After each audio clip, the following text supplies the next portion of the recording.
Quand ils ont aménagé à la périphérie de Lourous, Alixia et Damien n'avaient que 21 et 23 ans. La musique avait très tôt contribué à l'émancipation de leurs rêves. Diplômés la même année d'une des plus prestigieuses écoles de musique londoniennes. Ils créèrent aussitôt leur propre société de production, qui ne tarda pas à prospérer, bien au-delà de leur espérance. 3 ans plus tard, cette remarquable réussite leur permit de s'offrir le lieu et le cadre de vie dont ils avaient toujours rêvé. Depuis plusieurs semaines, à précisément 3 heures du matin, de violents spasmes malmènent sans relâche le corps endormi de Damien.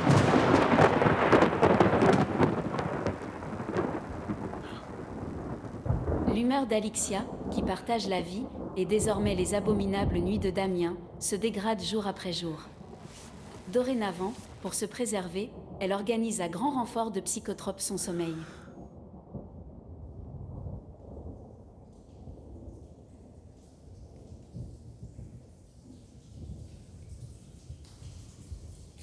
Soudain, un ruissellement vient perturber le silence feutré de leur chambre. La baie vitrée est grande ouverte. Ça ne semble pas venir de l'extérieur, mais plutôt du sous-sol. Sa progression est beaucoup plus rapide et devient excessivement bruyante, comme si un tsunami venait frapper la côte.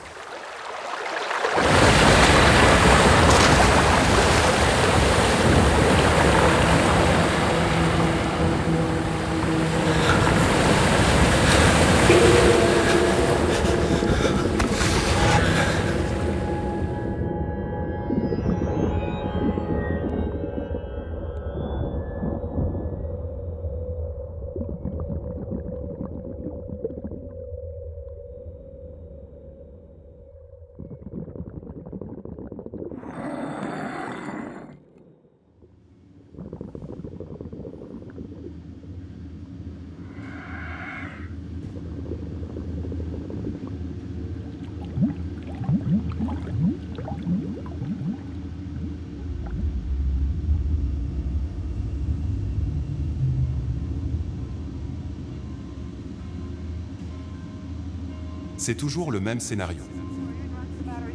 Demain matin, un médecin légiste constatera l'heure et la date de ma noyade. Puis, sans sourciller, le fonctionnaire zippera mon sac mortuaire.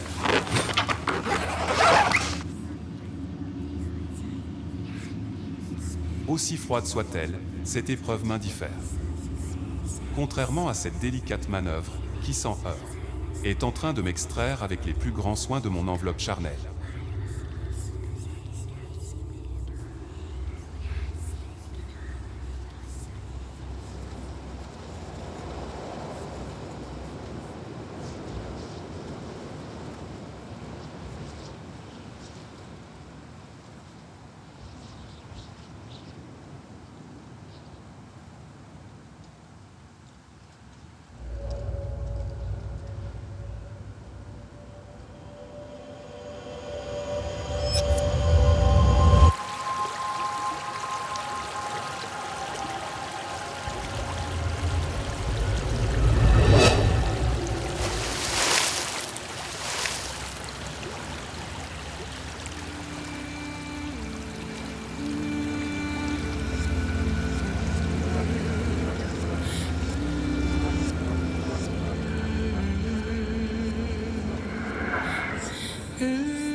Je t'assure, il a parfois des expressions qui me glacent le sang.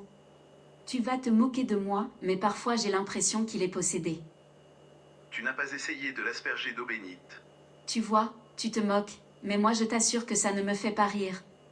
Pas du tout. Ça fait 2 mois que toutes les nuits il parle en dormant, il a les yeux grands ouverts et il parle. Qu'est-ce qu'il dit? Ben, c'est bizarre. Ça pourrait ressembler à, comment te dire? À des incantations. Un charabia occulte mêlé de sortilèges, c'est n'importe quoi, ça n'a aucun sens mais ça me fait vraiment peur. Tu me diras que je n'ai pas fait mes études à l'école de Poudlard. Bon, je te laisse, il arrive.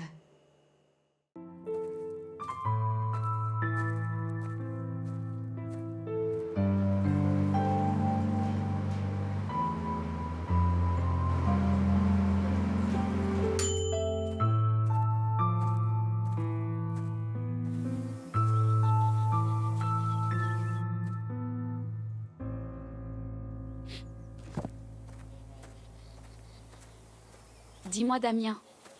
Dire bonjour, c'est trop te demander? Le ton véhément de ce rappel au civisme lui fait prendre conscience de sa négligence. Il lui décoche alors un demi-sourire, suivi d'un « bonjour » laconique, qu'il espère satisfaisant afin d'éviter une rafale de reproches. Mais cette esquive puérile irrite fortement Alexia, qui réplique aussitôt en lui lançant un ultimatum. « On ne peut plus vivre comme ça, Damien. Je ne te reconnais plus. Je ne sais pas si c'est ton boulot qui te rend à ce point imbuvable. Mais si tu ne réagis pas rapidement, je te promets que ça va très mal se terminer. Je ne supporte plus le peu de considération que tu as à mon égard. Et je n'en peux plus de t'entendre geindre et vociférer toutes les nuits des conneries occultes, en t'adressant à je ne sais qui. C'est simple, Damien. Si tu ne te reprends pas en main, je te quitte. Il y a encore 3 mois, Damien était aux yeux d'Alixia, l'homme le plus attentionné du monde. Aujourd'hui, tout a changé, plus rien ne semble l'animer, il ressemble à un emballage vide depuis qu'il travaille pour son meilleur ami Max Roland. Un éminent physicien et amateur émérite d'archéologie à ses heures perdues. Qu'un ingénieur du son comme Damien assiste un chercheur, fût-ce-t-il, son meilleur ami, était depuis le début une entreprise qui méritait aux yeux d'Alixia, des tenants et aboutissants. Or, il n'y avait pas vraiment de cahier des charges, rien d'établi de façon officielle, que ce soit en matière d'objectifs ou de rémunération. Même si, Max avait tenté de la rassurer, il se faisait de plus en plus distant à mesure que Damien avançait dans le projet. Elle doutait aujourd'hui du bien fondé de cette entreprise. Mais, ce qu'elle redoute encore plus, c'est l'évidente répercussion de ce travail sur la santé mentale de Damien.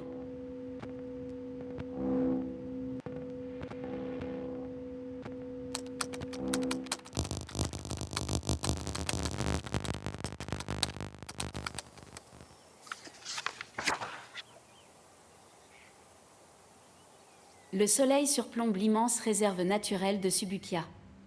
La chaleur est accablante. Allongé à même le sol, en position de tir, Dario prend tout son temps. Le cran de sûreté de son arme n'est, pour l'instant, pas retiré. Il se détend.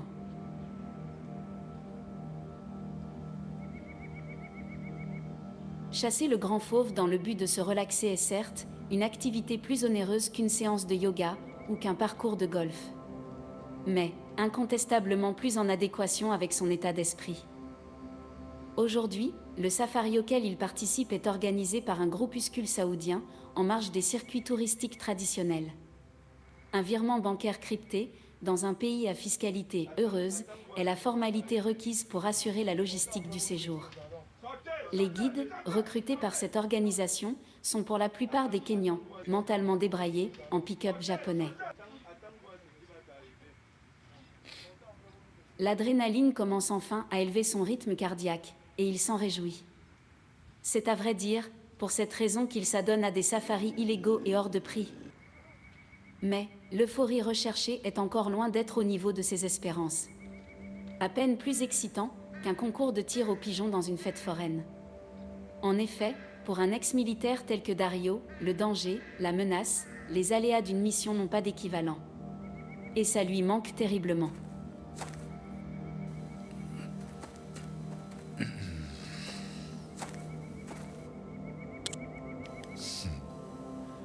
Je sais ce que je vais faire de toi.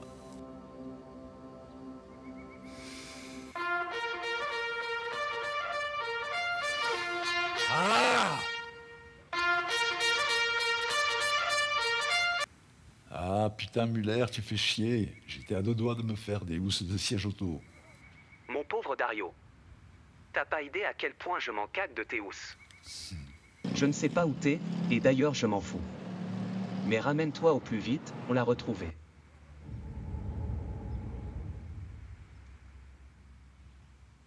Berlin? Non, en France. Je t'envoie une adresse, débrouille-toi pour y être demain. Terminé. Terminé.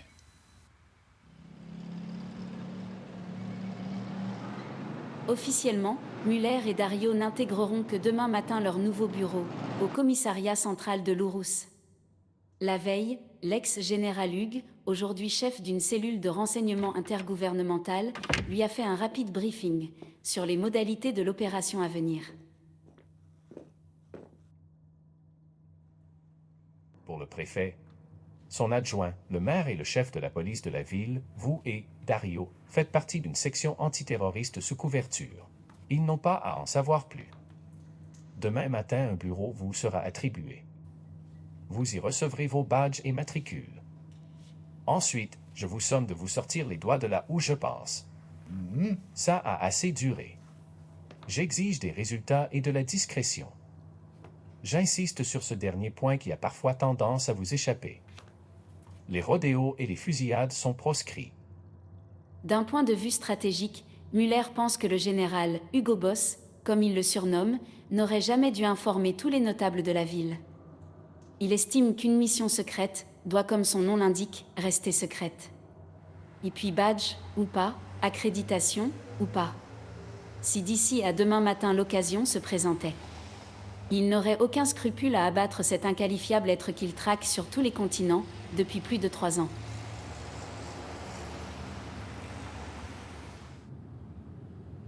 Depuis le début, cette mission n'est qu'une succession d'échecs, un parcours funeste, parsemé de cadavres.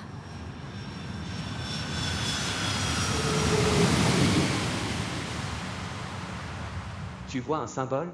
Une lettre? Que dalle. Putain. Ça doit pourtant bien représenter quelque chose. Encore aujourd'hui, personne ne sait où et quand ça a commencé. Mais, il y a un peu plus de 3 ans, en Amérique du Sud, la rubrique nécrologique de certains journaux locaux avait soudain triplé. Une série impressionnante de meurtres avait attiré l'attention. Sans mobile apparent, ni de lien entre les différentes victimes. Excepté un cas, dans une hacienda, à quelques kilomètres de Santa Cruz de la Sierra, où 17 membres d'une même famille avaient été retrouvés morts. Ah ouais. L'homicide était d'un tel niveau de perfection que la scène de crime méritait un bon 10 sur 10. Plus un point de bonus pour avoir débarrassé la terre d'une des plus influentes familles mafieuses de Bolivie. Sa méthodologie est toujours la même. Précis, violent, rapide. Quant à la personnalité de X, elle varie selon les pays et selon les croyances. En Bolivie, un fantôme, d'après les témoignages de certains autochtones. Pour d'autres, c'est sans nul doute El Tio, le dieu du monde souterrain et des enfers.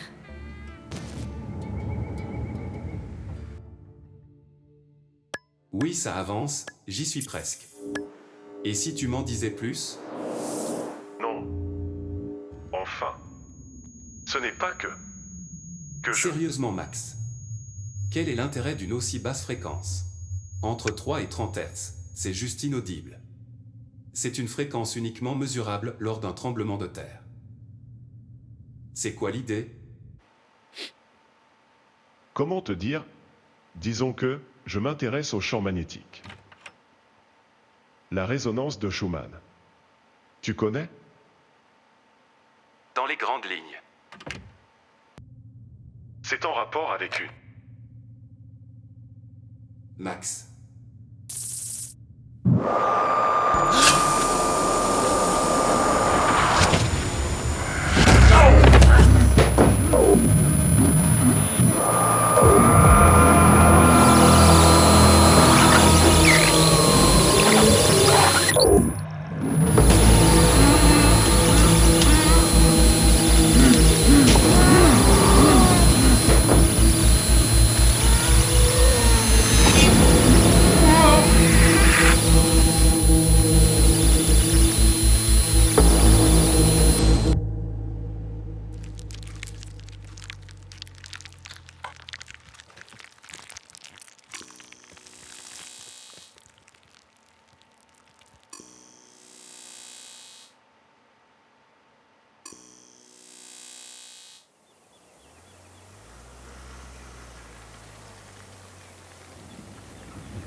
La France qui se lève tôt grouille sur les trottoirs de Lourouse. Engoncé dans son fauteuil, Muller se focalise sur tout ce qui est féminin, mesurant entre 1,60 m et 1,70 m. Cela fait bien 5 ans que le charme féminin n'opère plus sur lui. Force est de constater que depuis son dernier fiasco sentimental, sa libido semble avoir définitivement migré au fond de ses chaussettes. Mais celle qu'il recherche aujourd'hui est une femme, non pas à séduire, mais à éliminer. Qui sait, peut-être que dans la cohue de cette ville de 160 000 habitants, un comportement divergent pourrait attirer son attention. Car dans les faits, aucun service de renseignement, non d'éléments permettant d'identifier la suspecte. Aucune empreinte digitale. Pas d'ADN, pas de relation connue. Même pas une capture de vidéosurveillance. Donc, les seules indications informelles que nous détenons ne sont dues qu'au hasard, ou pire, une provocation. Franchement, on va se faire humilier encore longtemps comme ça.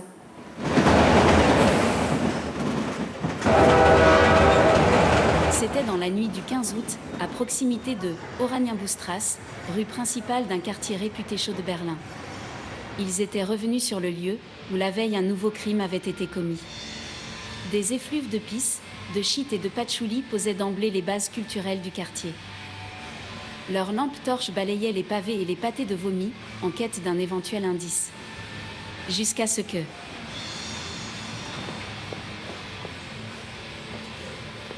Sie haben hier nichts zu tun. Geh raus. Muller, Ouais, quoi? c'est quoi ce machin? C'est animal? C'est végétal?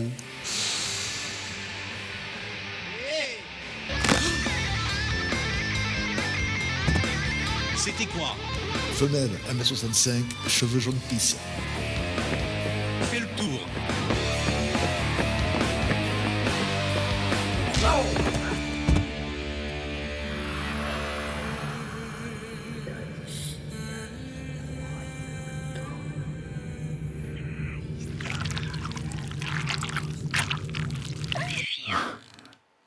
Ouah.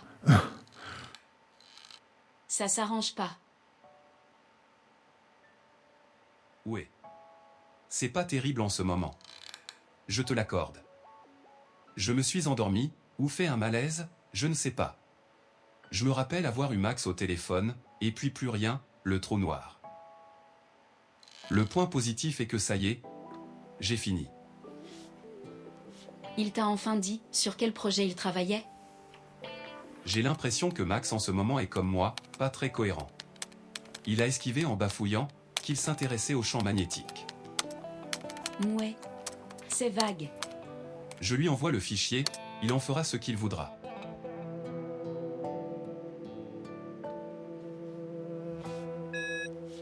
Ça te dit de faire un truc complètement dingue, qu'on n'a pas fait depuis très longtemps? Du genre. Aller manger quelque chose en ville. Quelle heure il est? Il doit être 18h30.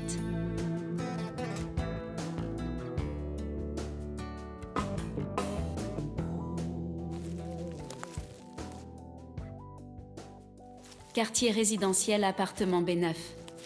C'est une fin d'après-midi comme une autre. Johan, 8 ans, pense atteindre sans grande difficulté le 3e niveau de son jeu. Sa mère s'affaire en cuisine, à quelques mètres de lui, par-delà les cloisons de l'appartement joliment décoré. Elle vit seule avec son fils depuis la disparition d'Olivier, son mari, il y a déjà 1 an. Mais Johan la perturbait. Elle n'aimait ni ne comprenait l'attirance qu'il avait pour tous ces jeux effrayants et violents.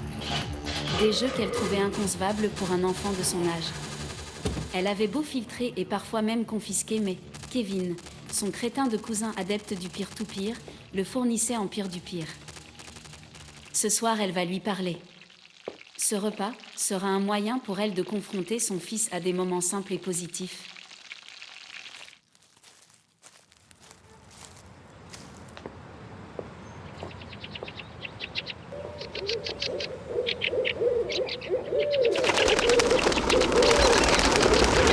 Mais bordel! Connerie de Piaf.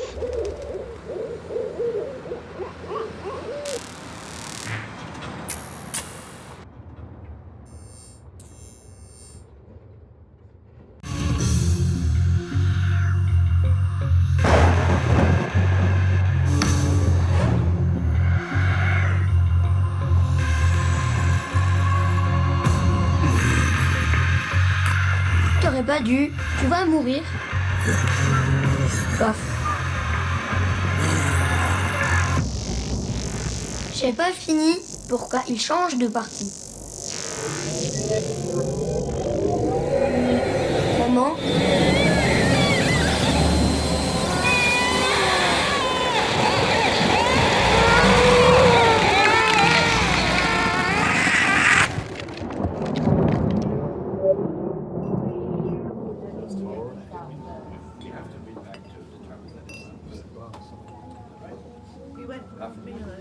C'était incroyable. Il n'a jamais, pas une seule fois pu tourner à droite. Tu aurais dû voir ça.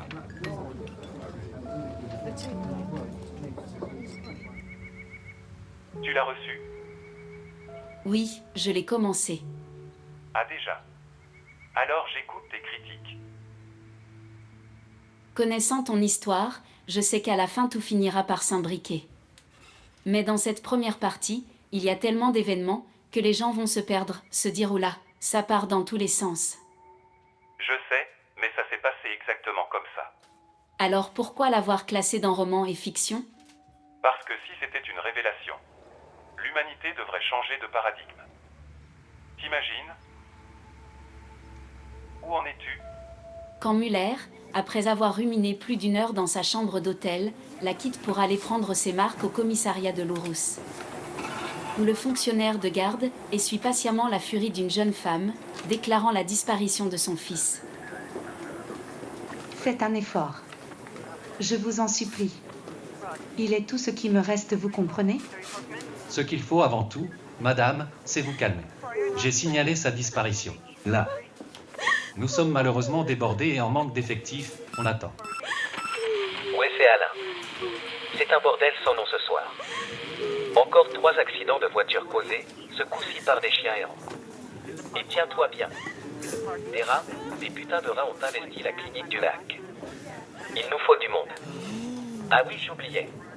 Un type s'est échappé de l'hôpital psychiatrique. C'est paraît-il du haut de gamme. Faut pas marcher sur les poissons. Poisson. Pas marcher sur poisson. Faut pas. Poisson. Faut pas marcher sur les poissons.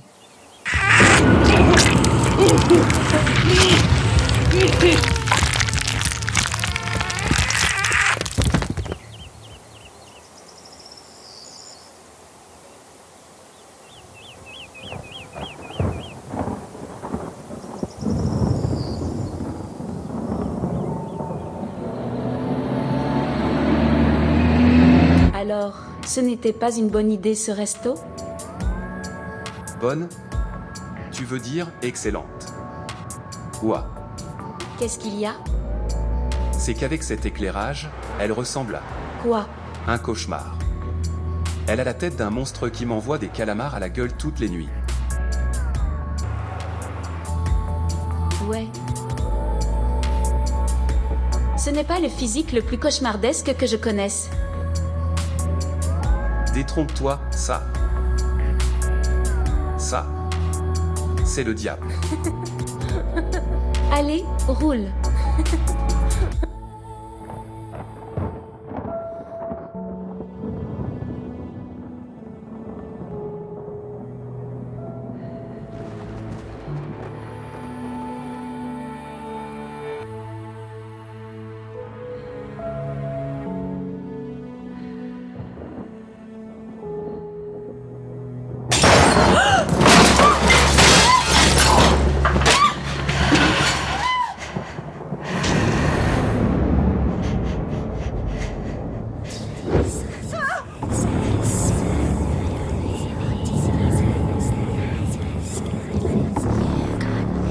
Qu'est-ce qu'il se passe? Silencieux. Cortum se sapercutere. Advenia spiritus tus ad me. Advenia spiritus tus ad me. Advenia spiritus tus ad me.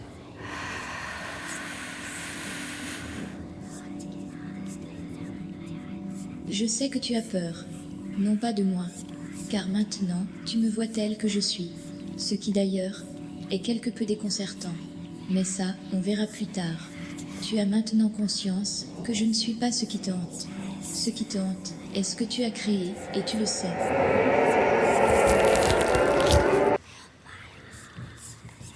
Regarde mes yeux, seulement mes yeux. Fais-moi confiance. Seulement mes yeux. Les yeux hypnotiques de l'étrangère annihilent instantanément toute volonté ou éventuelle résistance. L'emprise de l'esprit et du corps de Damien est maintenant totale.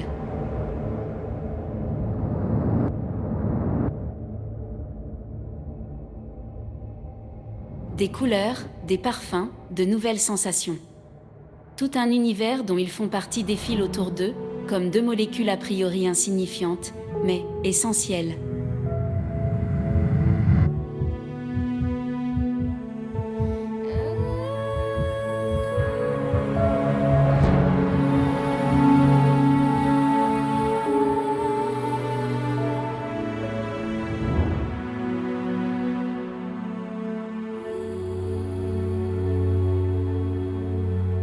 Tu connais Néphir, je crois.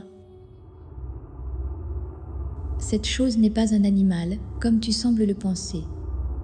Néphir est le cœur, la conscience d'un monde sombre et froid. Depuis la nuit des temps, il génère la souffrance, le tourment, la mort. Prends garde, Damien. Je te rappelle que je suis dans ta tête, j'entends tes pensées. Je m'appelle Rebecca Doritimea. Ne te fie pas à mon apparence, je suis une très vieille dame.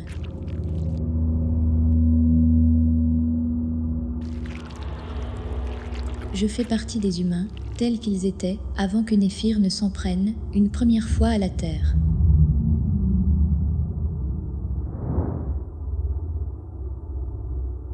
Tu veux savoir en quoi tu es responsable de tout ce désordre ?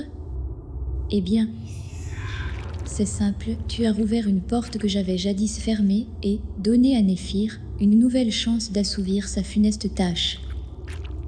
Cette porte est une fréquence qui est le fruit d'une étude sur les réalités au-delà de la physique. Sans vouloir t'offenser, cette science ne t'est pas accessible. Elle nécessite des siècles de réflexion.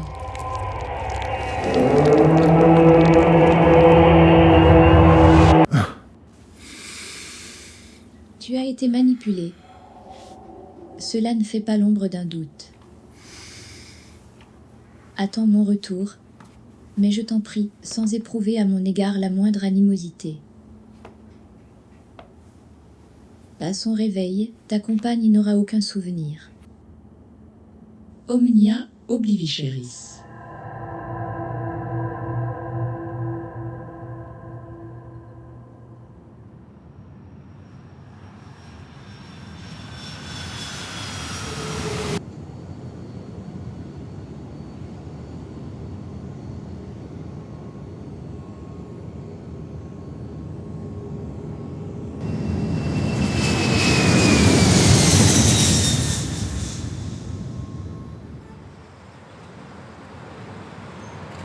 À chaque élection, on me dit la même chose, et pourtant, j'en suis à mon 3e mandat.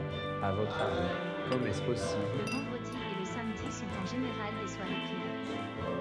Ou plutôt, combien ça a coûté? Messieurs, il est l'heure. Monsieur le maire, l'autorisation préfectorale m'impose la fermeture de mon établissement à 5 heures du matin. Il est 5 heures. Si tous les habitants de cette ville pouvaient être comme vous. À samedi, beauté. Ma petite Anna, si vous croisez ma femme, vous ne m'avez pas vue. Bien sûr. Je l'aime bien, cette grande blonde. Avec tous ses tatouages, elle ressemble à une porte de toilette publique. Oui, et aussi, il a dit que demain dans la matinée, il devait passer au commissariat rencontrer deux. Alors là, ce n'était pas très clair. 2 mercenaires ou un truc dans ce genre. Il y aurait d'après lui le plus gros psychopathe de l'univers qui rôderait chez nous. Ça me paraît un peu mytho. Mais bon, je te répète ce qu'il m'a dit. Merci Flo. Bonne nuit Anna. Bonne nuit à demain. Dibben, tu as entendu? Je n'ai aucun trouble de la personnalité. On ne peut donc pas me qualifier de psychopathe. Et, au lieu de dire des conneries, ton mère ferait mieux d'arrêter de bouffer.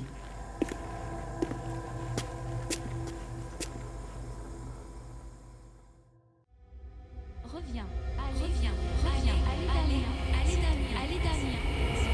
Allez, Damien, s'il te plaît.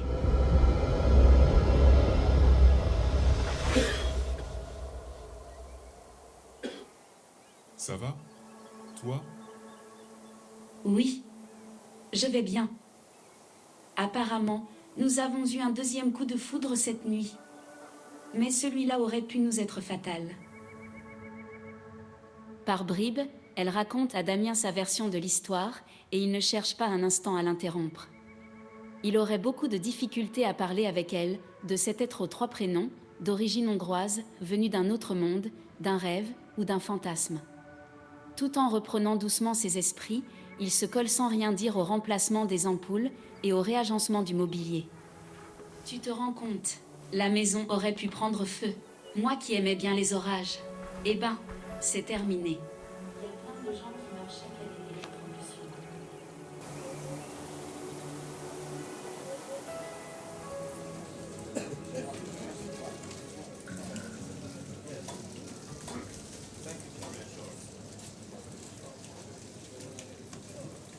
Waouh, t'as fait l'arrêt au milieu. T'es toujours aussi con. Bien, après ces chaleureuses retrouvailles, dans ce magnifique bureau, tu as, j'imagine, mis le nez dans tous les dossiers.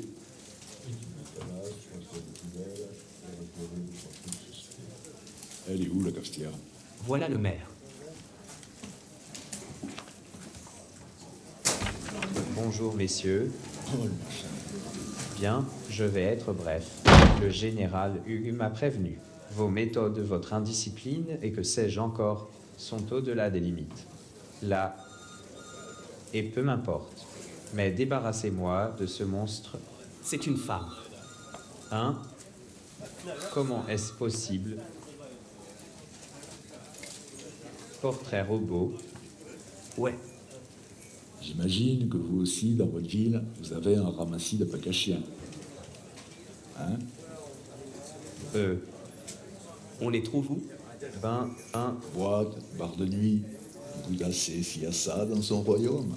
J'en ai repéré un ouvert toutes les nuits. Le moulin à café, le Moon. Le Moon Café. Non, non, pas lui, pas lui. Non, non. Hein? Pas lui. C'est un lieu on ne peut plus respectable.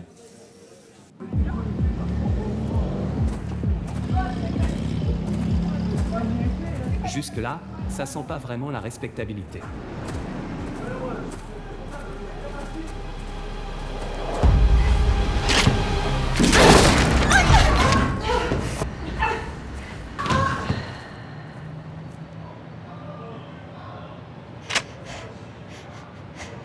C'est pas une bonne idée de ressembler à une criminelle. Je n'y peux rien.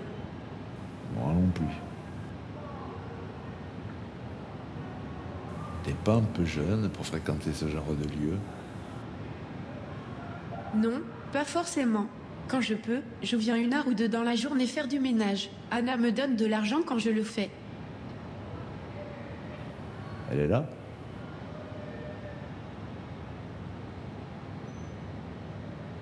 Bon allez, je sais pas ce que t'as fait, mais va te laver le nez, tu saignes. Si tu m'accompagnes à ce rendez-vous, je suis certain que cela faciliterait la signature de ce contrat. Crois ton agent artistique préféré, c'est du lourd. Mais nous devons y être impérativement demain matin. Demain matin? Oui. Et tu me connais, j'ai déjà réservé l'hôtel et un vol, ce soir à 21h. Et c'est où? Amsterdam. Ah oui, demain matin. Oui. Retour dans 3 jours. Mais si entre-temps tu décides de m'épouser, on peut prolonger. Bien sûr. À ce propos, ton homme ne s'est toujours pas changé en crapaud? Je te rappelle.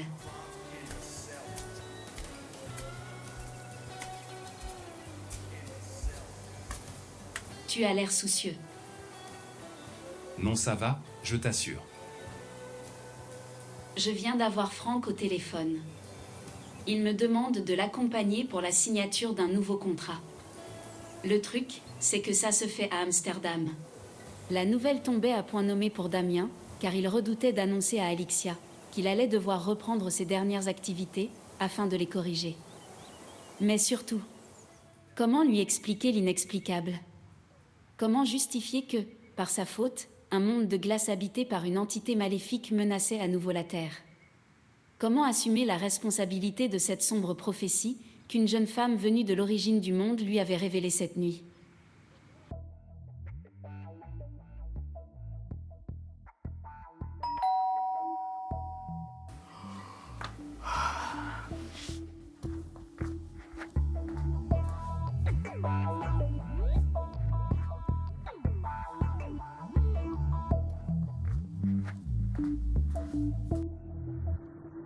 Bonjour.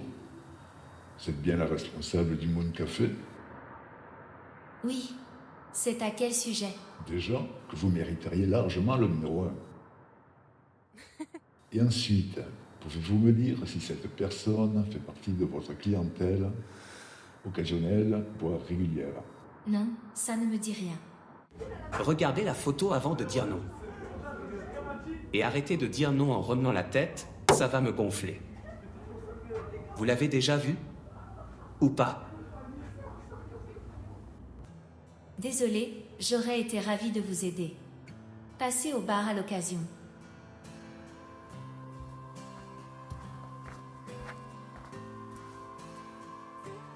Alors, je suis comment sur la photo? C'est un portrait robot. Je devrais leur en envoyer une. Ils me font pitié. Ils sont, faut bien le reconnaître, persévérants. Ouais, je commence même à les apprécier. Presque. Et avec le scientifique, tu en es où? C'est lent, trop lent. Mais si ce grimoire est vraiment celui de ma mère, il sera particulièrement difficile à décrypter. En admettant qu'il y arrive. Tu.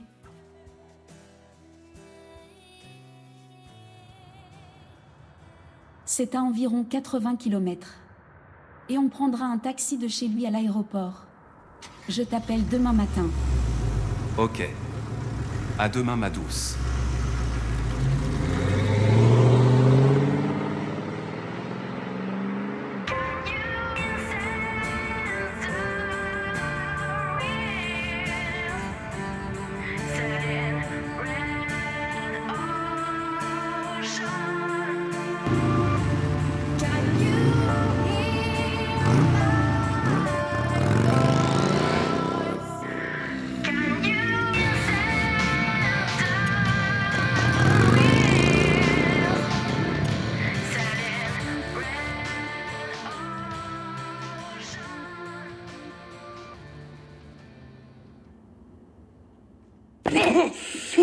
Dormir est une perte de temps.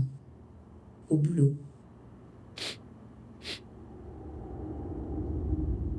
Fais chier.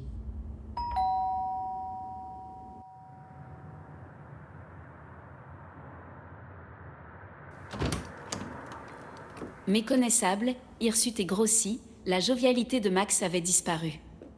Et ses yeux exprimaient une anxiété profonde. Quant à la froideur de Damien envers celui qui est pourtant son meilleur ami, présageait une longue et sérieuse explication.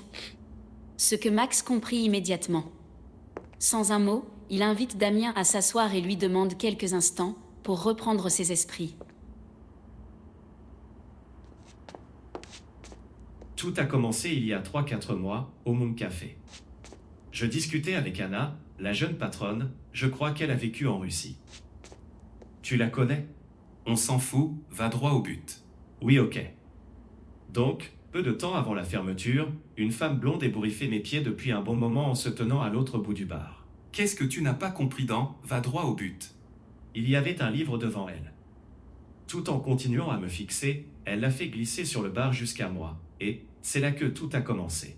Et tu comptes me... Tais-toi, et écoute-moi. Elle s'est rapprochée pendant que j'estimais la valeur de cet ouvrage. M'a demandé ce que j'en pensais. Je l'ai immédiatement reconnu comme un trésor inestimable. Mais je devais le consulter à tête reposée pour me faire une idée plus précise de son contenu. Je sais que la pertinence de tes opuscules est très appréciée par une grande partie de la communauté scientifique, comme par exemple ton article sur la mythologie maya, ou encore l'étude des ondes sonores sur la matière. La cimatique, oui effectivement. Mais qui vous a renseigné à mon sujet? Mettons-nous d'accord. Ils s'accordèrent sur des conditions strictes, la discrétion absolue quant à leur collaboration, un rapport régulier des progrès accomplis, ainsi que l'assurance que toute question la concernant resterait sans réponse. Les termes étant posés, ils se mirent immédiatement au travail. Au début, tout se passait vraiment bien.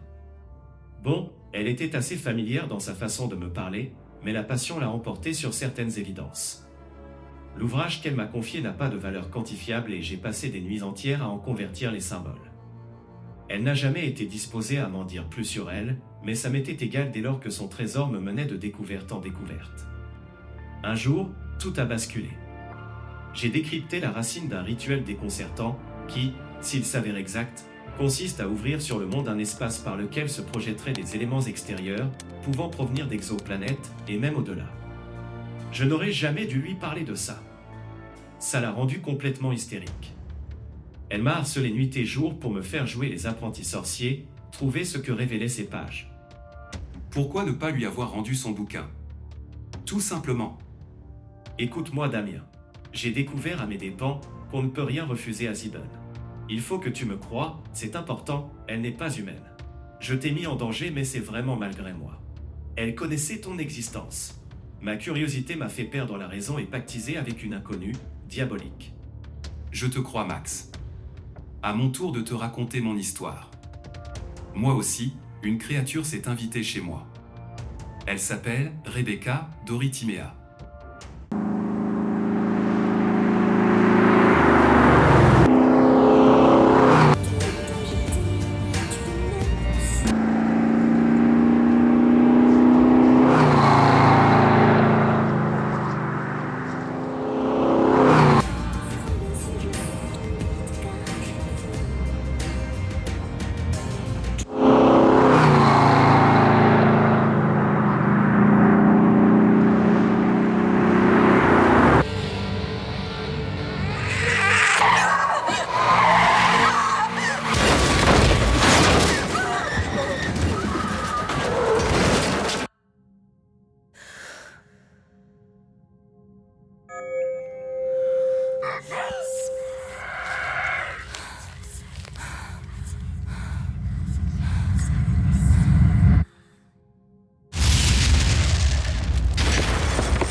J'ai peut-être une idée.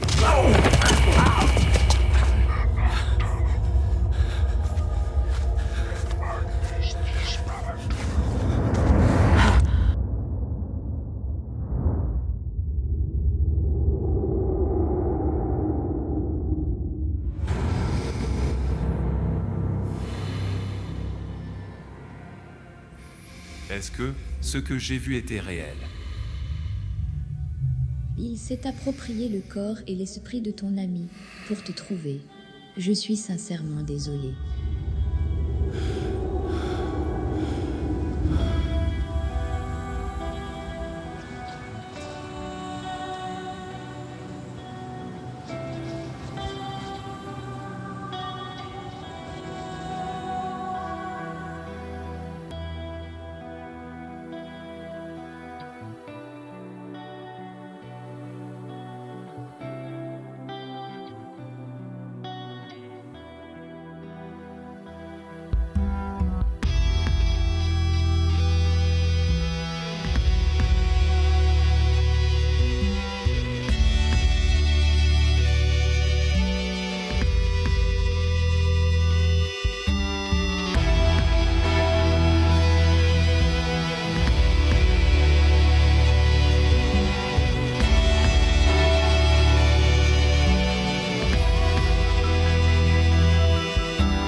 Damien.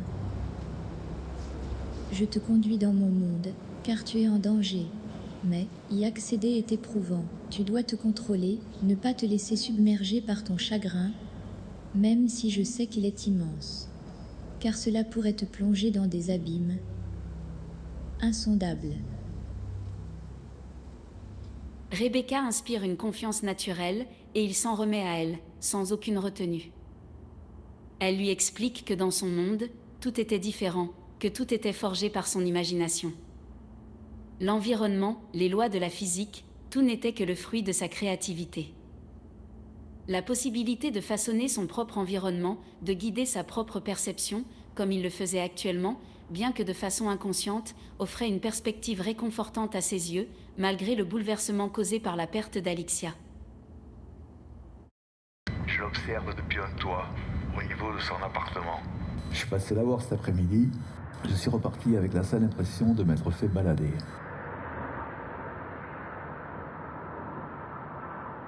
Et mon impression semble se confirmer. Ne me dis pas qu'elle connaît l'autre taré. Si. Me dis pas qu'elle est chez elle.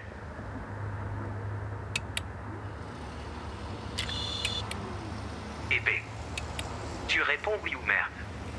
Qui m'a dit de pas te le dire. On la tient. C'est elle. Qu'est-ce que tu attends pour la shooter? Je suis à plus de 400 mètres et il y a des vents tourbillonnants. Je crois que la petite brune s'en va. Où es-tu? J'arrive dans sa rue. Ah, elle a éteint la lumière. Je te rejoins. Anna est d'origine roumaine, plus précisément de Transylvanie, une région au passé illustre. Ses parents, autrefois membres de l'élite sociale, étaient également dotés d'une nature violente, réservant leur cruauté à quiconque osait défier leur autorité.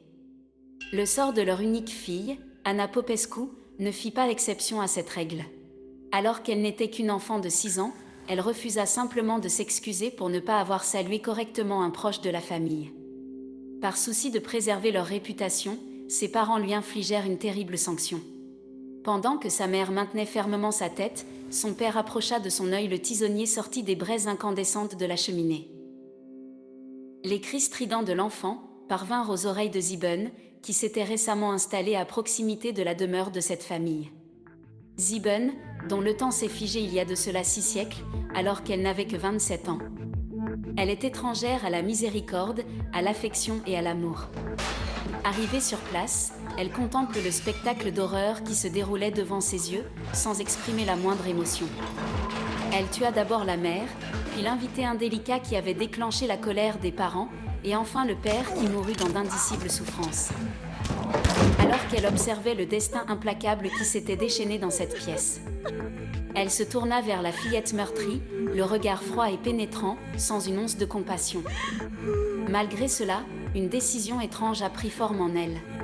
Elle prit Anna sous son aile, la protégea, finança son éducation et sa scolarité. Jamais Anna ne manqua de quoi que ce soit. Aujourd'hui, Anna atteint l'âge de 27 ans, tout comme Ziben, à l'époque où son existence fut suspendue dans le temps.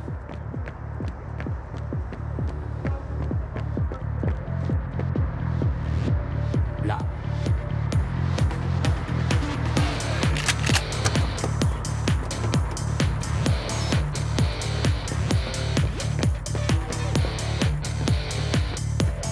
Dépêche.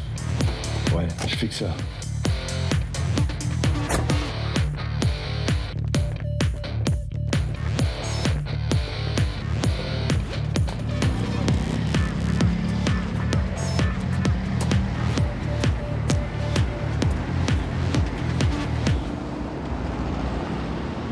Pas plus voyant comme arme? Moi, avec ça, je fais des trous. Toi, avec ton truc de ta fiole, au mieux, tu fais des paraplégiques.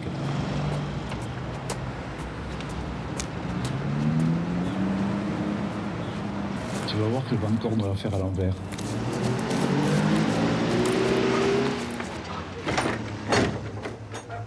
Et là, c'est qui vit ici?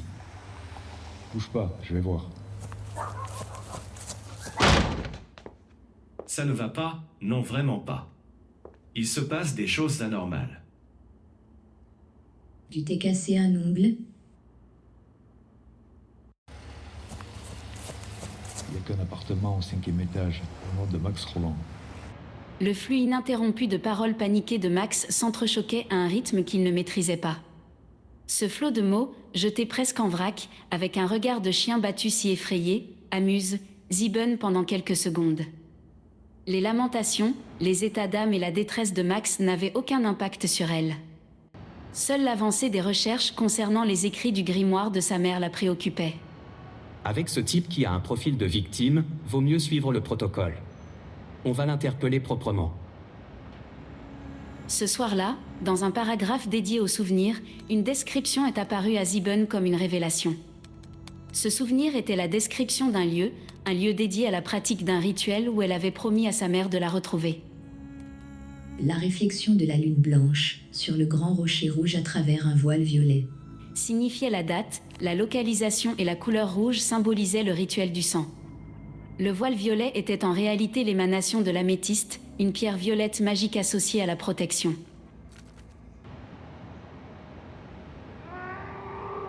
Et ça, c'est quoi encore? C'est quoi ce furoncle?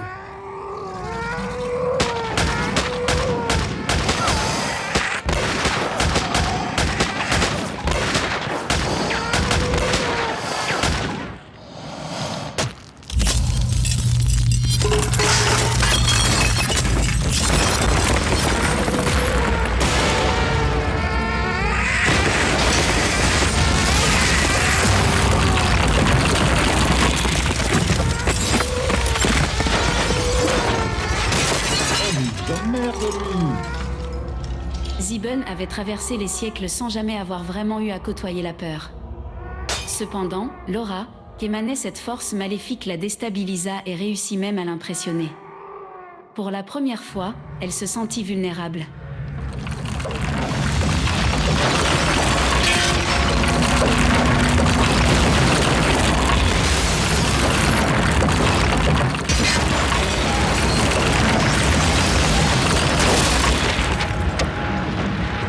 Je crois pas à tous ces trucs surnaturels.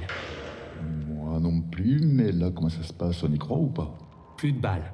Pareil, mais lui ne le sait pas. Damien? Allez Damien, s'il te plaît, c'est à environ 80 km. Je t'appelle demain matin. Comment il fait? Damien? Damien? Faut pas marcher sur les... Mais putain, d'où elle sort?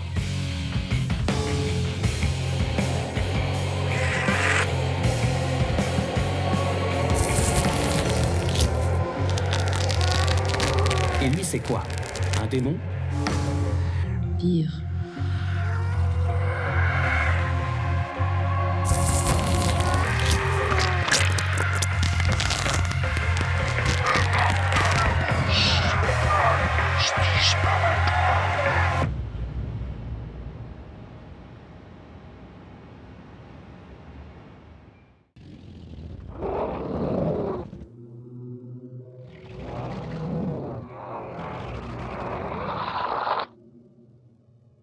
Combien de temps suis-je resté inconscient? À en juger par ton apparence, cela semble avoir été une longue période. Ton apparence est plus mature, non pas tant en raison de ton âge réel, mais davantage en raison de la manière dont tu te perçois. C'est ton ressenti qui te façonne. En réalité, le temps ici ne s'écoule pas, contrairement à ton monde.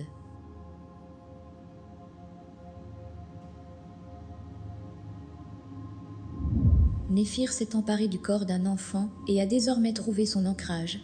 À l'époque, il lui avait fallu un cycle lunaire entier pour s'adapter, mais aujourd'hui, ses agissements se manifestent différemment. Il te recherche, convaincu que tu détiens la clé pour le détruire. Souviens-toi que c'est toi qui lui as ouvert la porte.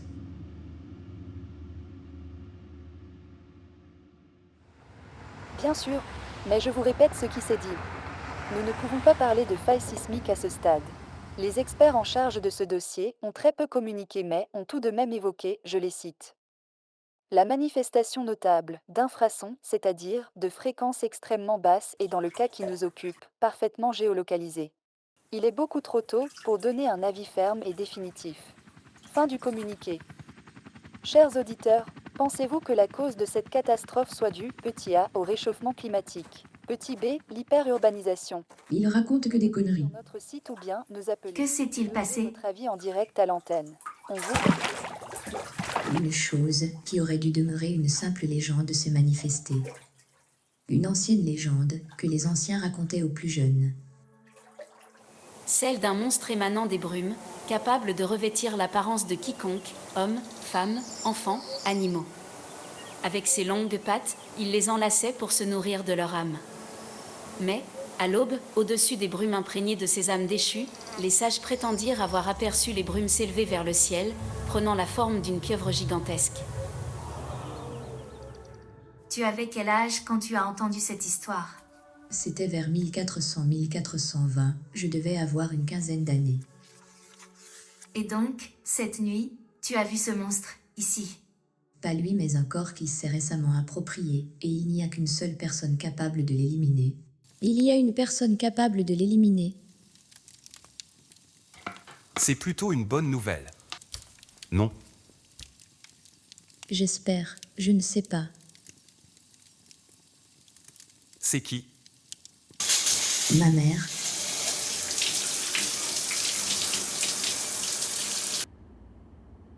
Mais c'est sa mère. Kira.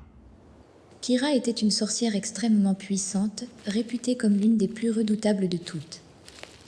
Lorsqu'elle fut dénoncée à l'Inquisition, elle a dû faire un choix courageux afin de sauver sa fille du bûcher. Sa puissance absolue s'illustra par 2 sorts. Le premier transmit à sa fille une partie de ses pouvoirs, lui offrant ainsi l'immortalité. Le second fut d'une nature sacrificielle en quelque sorte, qui, certes, la sauva, mais l'emprisonna également entre ses murs. C'est ici qu'en 1424, Charles VII avait autorisé l'établissement de tribunaux inquisitoriaux.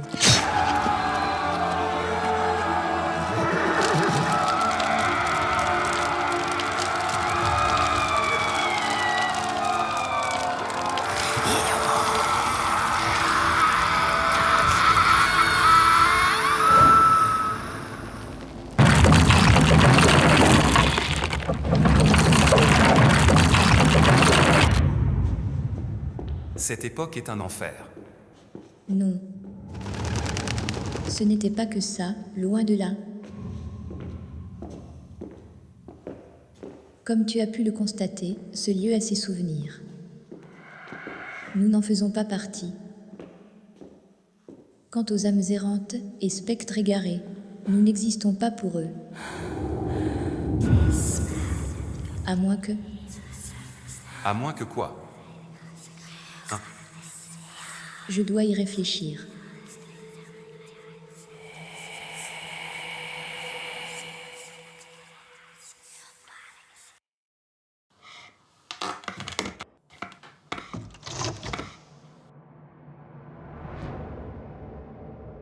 Salutations Kira.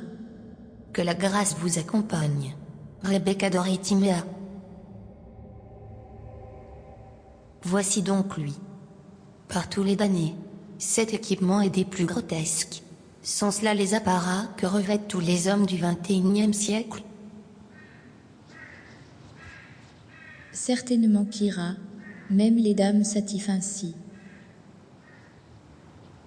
Diablerie, n'ont-elles point honte? Que puis-je faire pour toi? Je viens te... Chut. Donne-moi plutôt ta main. Ces maudits murs ont des oreilles.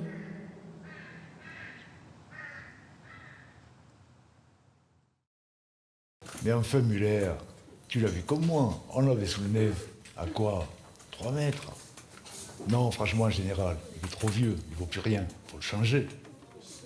Je te résume, t'as la blondasse qui tombe du ciel, qui arrache la tête à un gamin qui 3 secondes avant nous envoyait des palettes et des sacs poubelles dans la tronche. Puis, la tête du gamin repousse entourée de guirlandes de Noël. Là, moi je dis bravo. Abruti, réfléchis 2 secondes. Il y a eu un accident, les bâtiments qui se sont effondrés ont forcément provoqué des fuites de gaz que nous avons inhalées. Et quand tu sniffes du gaz, tu es stone et quand t'es stone tu hallucines et quand tu hallucines tu racontes des conneries.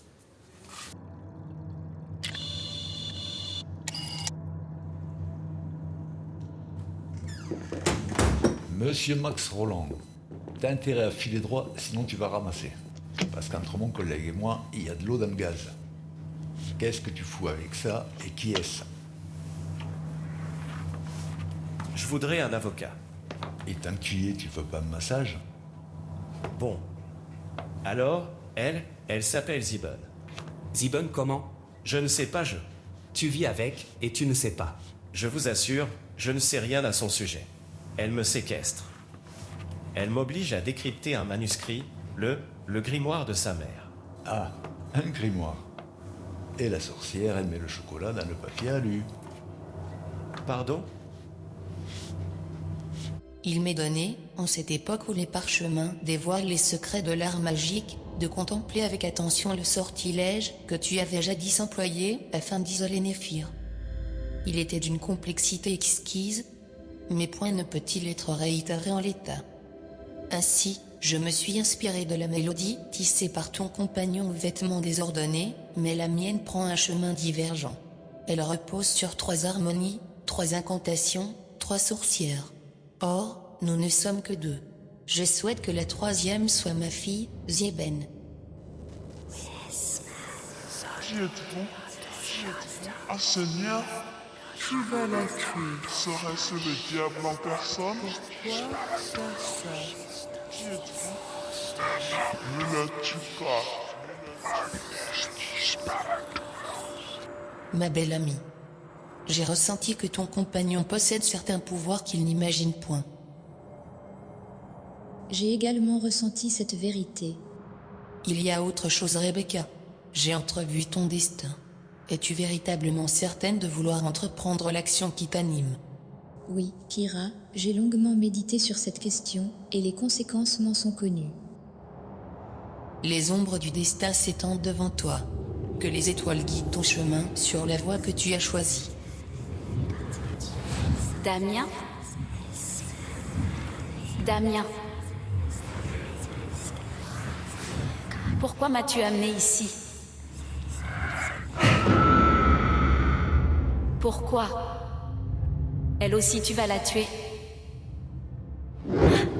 Ne laisse jamais les ténèbres te manipuler.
J'ai eu une vision. Oui, je l'ai vu. À cet instant, Damien était heureux, amoureux, et se considérait comme l'homme le plus chanceux. Cependant, il n'avait aucune idée des conséquences de cet acte sur le destin de Rebecca. Un destin que Kira avait perçu et qu'elle regrettait sincèrement. Tu crois que c'est possible? Oui.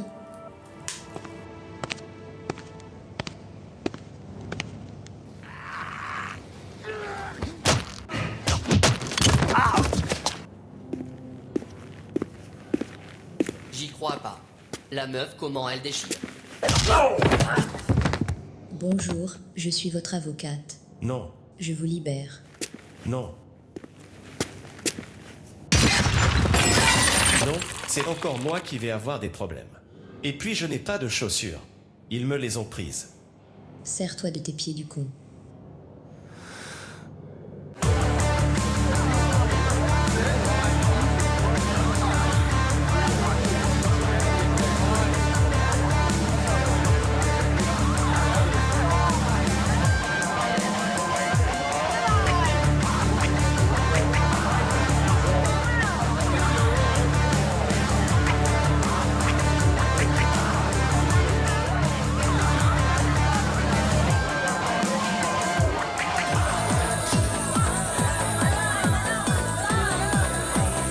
Alors, ça vous plaît? Je n'ai Dieu que pour vous. Je parlais de la soirée. Ah, elle. Et à propos d'elle, comment va cette chère Zigone? Je vous félicite, vous avez sacrément progressé. Vous savez que la dissimulation de preuves, plus faux témoignages, ça peut vous coûter... Rien du tout. Vous êtes bien sûr de vous? Hier soir, si elle n'était pas intervenue, vous et votre collègue auriez été soit portés disparus, soit retrouvés morts sur le toit d'un immeuble. Vous devriez la remercier, puis admettre la situation, et enfin, vous faire à l'idée que jamais vous ne l'arrêterez. Je vous laisse, j'ai du travail.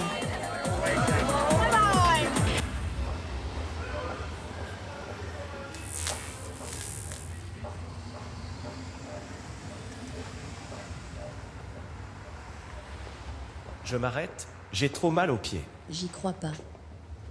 Je ne marche jamais pieds nus. Jamais, même pas chez moi.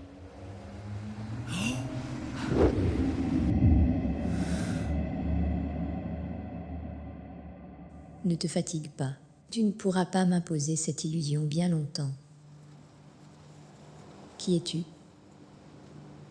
Mon nom est Rebecca Doritimea. C'est Kira, ta mère, qui m'envoie. Du moins, je n'apprécie pas vraiment ton comportement.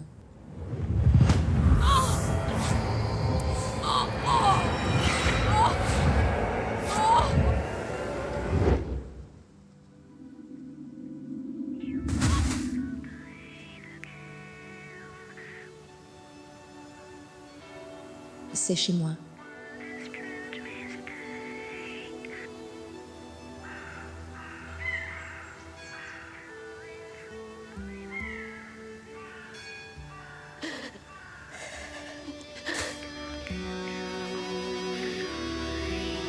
Mère.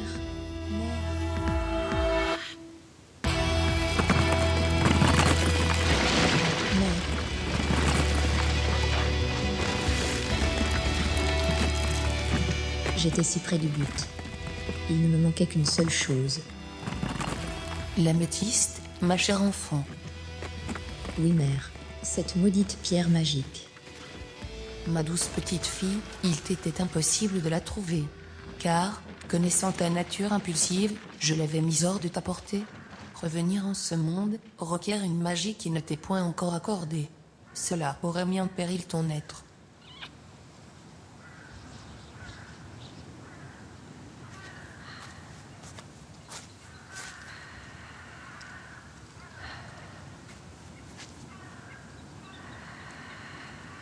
Je vous exprime mes plus sincères remerciements, noble dame, pour votre gracieuse bonté et votre généreuse envers ma modeste personne.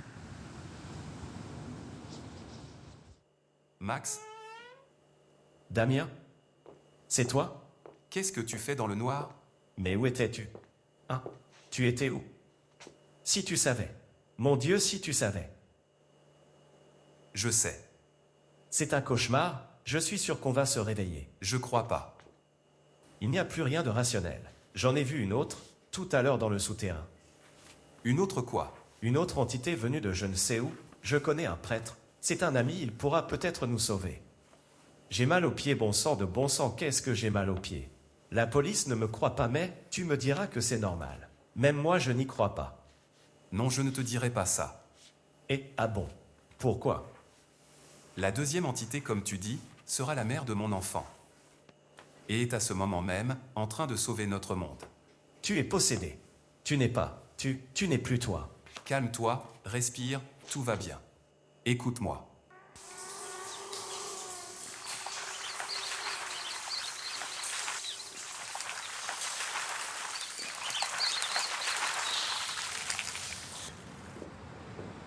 Anna avait une perception aiguisée de la nature humaine. Elle était parfaitement consciente que Dario ne répondait peut-être pas à l'archétype de l'homme subtil, mais plutôt à celui sur lequel on pouvait compter, à l'homme de confiance. C'est pourquoi elle n'hésita pas à lui révéler certains faits, certes limités, mais susceptibles de lui ouvrir l'esprit et de lui faire admettre que de nombreuses réalités dépassaient notre entendement. Cependant, elle s'abstient d'employer le terme « surnaturel » de peur de le repousser.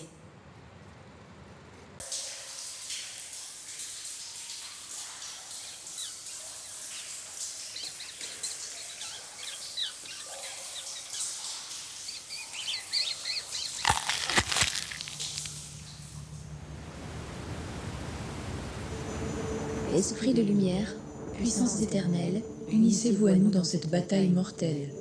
Par le feu de nos cœurs et la force de nos esprits, protégez-nous des ténèbres, éloignez les maux infinis.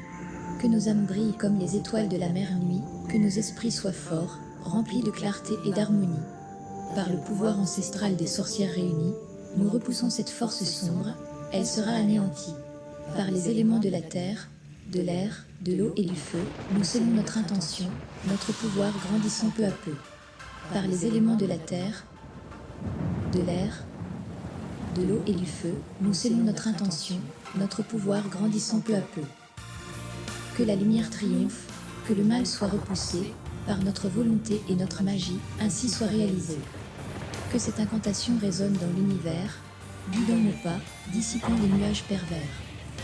Nous sommes les gardiennes de la lumière, fortes et fières, et dans cette lutte, nous serons victorieuses, je le révère. Que cette incantation résonne dans l'univers, guidant nos pas, dissipant les nuages pervers. Nous sommes les gardiennes de la lumière, fortes et fières, et dans cette lutte, nous serons victorieuses, je le révère.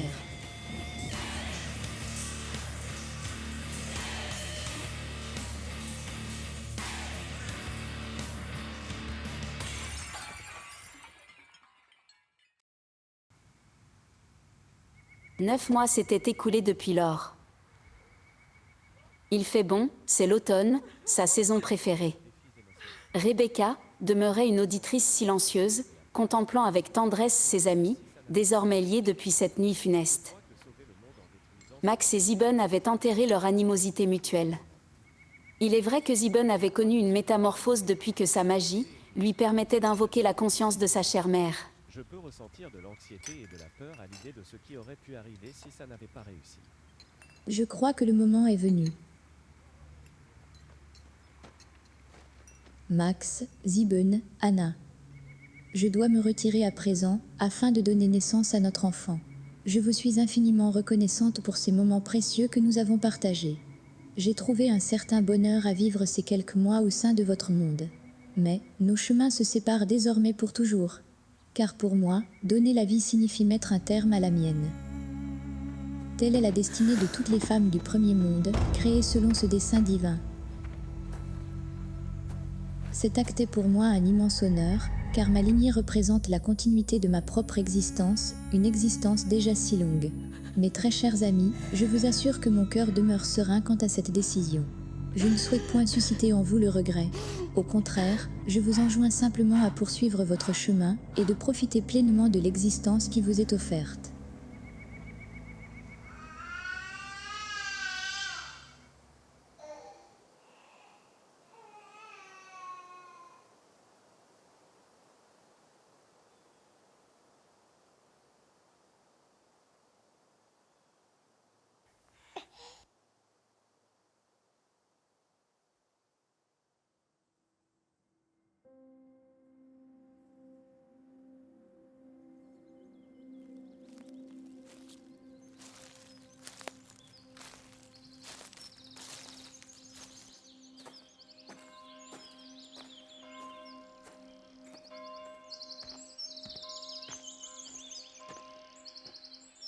Bonjour père. Bonjour mon ange. Bon anniversaire. Merci. Déjà 19 ans, ça passe tellement vite.